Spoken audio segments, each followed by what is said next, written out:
தற்போது கிடைத்துள்ள அண்மை செய்தி. வயநாட்டில் நிலச்சரிவினால் பாதிக்கப்பட்ட இடங்களை நேரில் ஆய்வு செய்து வருகிறார் முதலமைச்சர் பினராயி விஜயன். ராணுவ ஹெலிகாப்டர் மூலமாக ஆய்வு மேற்கொண்டு வருகிறார் கேரள முதலமைச்சர் பினராயி விஜயன். இது குறித்த கூடுதல் விவரங்களை எமது செய்தியாளர் நந்தினியிடம் கேட்டு பெறலாம்.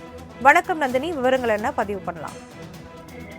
வணக்கம். வயநாட்டில் நிலச்சரிவு ஏற்பட்ட பகுதிகளில் கேரள முதலமைச்சர் பினராயி விஜயன் தற்போது நேரில் ஆய்வு மேற்கொண்டு வருகிறார். வயநாட்டில் நிலச்சரிவினால் பாதிக்கப்பட்ட பகுதிகளில் நேரில் ஆய்வு மேற்கொண்டதோடு ராணுவ ஹெலிகாப்டர் மூலமாக கேரள முதலமைச்சர் பினராயி விஜயன் தற்போது ஆய்வு மேற்கொண்டு வரக்கூடிய நேரலை காட்சிகளை தற்போது நாம் பார்த்துக் கொண்டிருக்கிறோம். குறிப்பாக கேரளாவின் வயநாட்டில் ஏற்பட்ட நிலச்சரிவில் மீட்பு பணிகள் என்பது 3வது நாளாக தொடர்ச்சியாக நடைபெற்று வருகிறது. உயிரிழப்பை பொறுத்தவரையில் பார்த்தோம் என்றால் 270 கடந்திருக்கிறது. இந்த நிலையில்தான் வயநாட்டு நிலச்சரிவில் தொடர்ச்சியாக அந்த மீட்பு பணிகள் நடைபெறுகிறது.